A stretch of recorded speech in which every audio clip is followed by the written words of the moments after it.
সোনার বাংলায় কোনো স্বৈরাচার থাকতে পারে না, কারণ এদেশ আমার ভাইয়ের রক্তে কেনা। এদেশে কোনো স্বৈরাচার থাকতে পারে না, পারে না, পারে না। এদেশে কোনো স্বৈরাচারকে থাকতে দেওয়া হবে না। এদেশে কোনো স্বৈরাচার পরবর্তীতে আসতে চাইলে তার টুটি ধরে চাপ দিয়ে আবার নিচে নামিয়ে দেওয়া হবে। এদেশে কোনো স্বৈরাচারকে ওই গদিতে আর বসতে দেওয়া হবে না। তারা বলেছিল খেলা হবে, আমার প্রাণপ্রিয় ছাত্র ভাইয়েরা খেলার জন্য মাঠে নেমেছিল। আমার প্রাণপ্রিয় ছাত্র ভাইয়েরা টি-20 খেলার জন্য মাঠে নেমেছিল। তারা 10 ওভারে অল আউট হয়ে গেছে। শুধু আউট নয়, এই দেশ থেকে চুরি করে পালিয়ে যেতে হয়েছে। আর যারা চিৎকার দিয়ে বলুন ঠিক কিনা? তারা তো অল আউট হয়েছে, সাথে সাথে এই দেশ থেকে চুরি করে পালিয়েছে। আরে তোমার নৌকা, তোমার নৌকার কান্ডারি তোমাকেই বাঁচাতে পারলো না। যেই নৌকায় তুমি বাইরের দেশে পালাও, ওই নৌকাই তোমাকে গ্রেফতার করায় দেয়। তুমি পালা যাবা কোথায়? এদেশের আপামর জনতা, এদেশের ম্যাঙ্গো পিপল এখনো জেগে আছে। যদি তারা আবার রাজপথে নামে, তোমার বাবার দেশ বলে এই 15টা বছর মানুষের মাথা খেয়েছো তুমি। তুমি কি মনে করেছো এটা? আসসালামু আলাইকুম ওয়া রাহমাতুল্লাহি ওয়া বারাকাতুহু। আলহামদুলিল্লাহ, সর্বপ্রথম শুকরিয়া আদায় করি সে মহান রব্বুল আলামিনের দরবারে, যে মহান রব্বুল আলামিন আমার এই সোনার বাংলাকে স্বৈরাচার রাজার হাত থেকে মুক্ত করেছেন।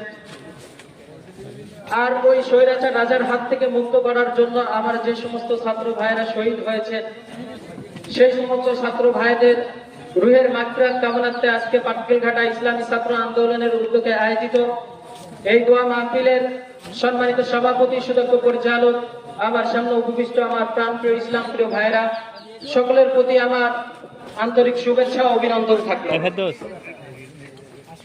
যুগে যুগে জালিম বাদশা পৃথিবীতে এসেছে। হযরত ইব্রাহিম আলাইহিস সালাতু ওয়াস সালামের সময় নমরুদ এসেছিল। মুসা আলাইহিস সালাতু ওয়াস সালামের সময় ফিরাউন এসেছিল। আমাদের প্রিয় নবী জনাবে মুহাম্মদুর রাসূলুল্লাহ সাল্লাল্লাহু আলাইহি ওয়াসাল্লামের সময় আবু জাহেল, উতবা, শাইবা, মুগরা এরাও এসেছিল। কিন্তু রব্বুল আলামিন তাদেরকে যুগে যুগে যেরকম তারা এসেছিলেন তাদেরকে ওই রকম পতন করে দিয়েছেন। আর আমার সোনার বাংলায় এই যে শেখ হাসিনার মতন জালেম এসেছিল, এদেরকেও আল্লাহ তাআলা পতন করে দিয়েছিলেন। এ তোমার বাবার দেশ। আর আমার যে সমস্ত ভাইরা শহীদ হয়েছে এই দেশকে স্বাধীন করার জন্য, তারা কি তুচ্ছ ছিল তোমার কাছে? তারা কি তোমার কাছে তুচ্ছ ছিল? তুমি কি মনে করেছো 15 বছর রাজত্ব করেছো, তার মানে এই নয় এই দেশ তোমার হয়ে গেছে। এদেশের জনতা এতদিন সহ্য করে আছে তোমার অত্যাচার, জুলুম, নির্যাতন এদেশের জনতা সহ্য করেছে। যখন দেয়ালে পিঠ থেকে গেছে তারা সামনের দিকে আগিয়েছে, আর যখনই আগিয়েছে তোমাকে এই দেশ থেকে পালাতে হয়েছে। সুতরাং খেলা করলেই হবে না, খেলতে হলে বুকের পাটা থাকা লাগবে। তোমার পাটা কতটুকু সেটা আমরা বুঝতে পেরেছি।